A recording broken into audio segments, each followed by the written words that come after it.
Pernyataan mindset management yang sesuai dengan kondisi dalam kasus itu adalah successful organization is created by a contribution from all individuals, managers, and subordinates within an organization.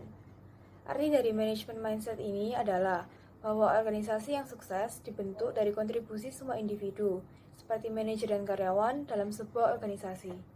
Artinya, semua individu dalam sebuah organisasi memiliki peran masing-masing yang penting terhadap suksesnya suatu organisasi.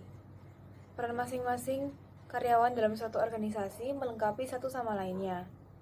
Kondisi karyawan yang lemah dalam kerja tim menunjukkan bahwa karyawan-karyawan dalam organisasi belum bisa berkontribusi sesuai peran mereka. Apabila antar karyawan tidak dapat bekerja sama melaksanakan perannya masing-masing, organisasi tidak mampu berjalan dengan lancar. Sebut satu peneliti dan studi atau teori apa dan siapa yang menggambarkan isi kasus tersebut dan jelaskan lengkap teorinya. Penelitinya adalah Veredik dan Lilian, menjelaskan tentang manajemen ilmiah yang berdasarkan studi, waktu, dan gerak, di mana 4 prinsip salah satunya tentang kemampuan pekerja. Dari kasus kita mengetahui penurunan laba yang signifikan yang terjadi dari kinerja yang kurang baik dari manajer maupun bawahannya. Terlihat dari lemahnya kinerja tim dan dalam organisasi.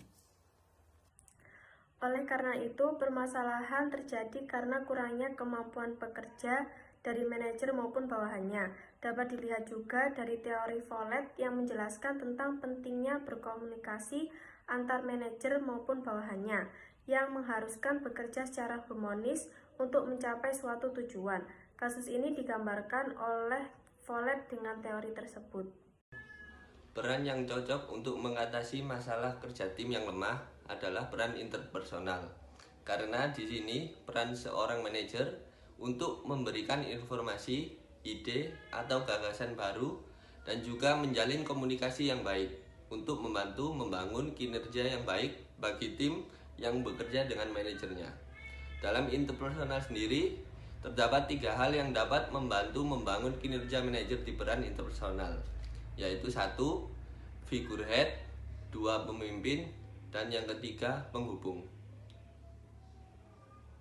Yang pertama adalah manajer memiliki tanggung jawab terhadap legal, sosial, dan juga bertindak sebagai simbol perusahaan.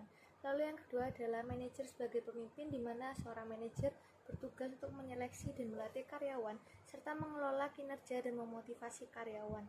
Dan yang terakhir adalah sebagai penghubung, di mana seorang manajer harus membangun dan menjaga komunikasi dengan kontak internal maupun eksternal dalam suatu perusahaan.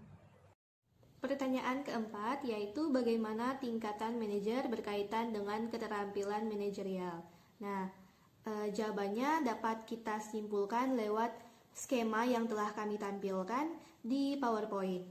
Nah, berdasarkan dari skema yang sudah kami tampilkan ini, kita bisa lihat bahwa ada bagan batang.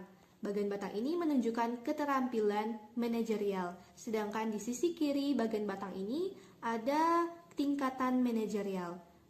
Nah, berdasarkan dari skema ini, apa yang bisa kita simpulkan tentang hubungan atau keterkaitan antara tingkatan manajerial dengan keterampilan manajerial?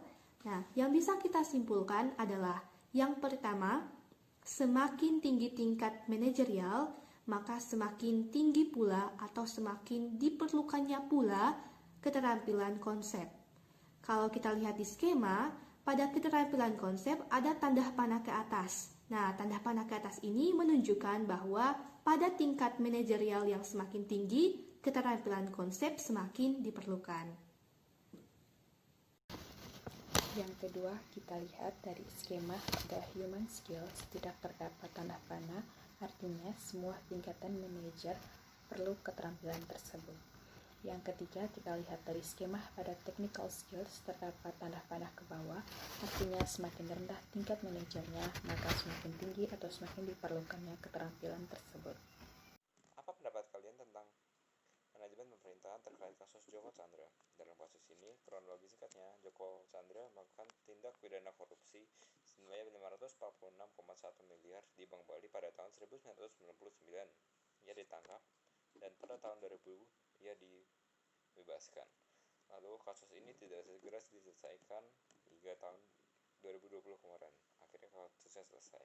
Dari kronologi tersebut, kita dapat melihat bahwa manajemen pemerintahan kita tidak berjalan dengan baik. Baik pemerintah sebagai manajernya tidak dapat mengurus anggotanya, yaitu Joko Chandra. Ia tidak dapat bertindak dengan tegas dan tidak dapat menghukum anggotanya yang tidak melakukan tugasnya dengan baik. Sekian dan terima kasih.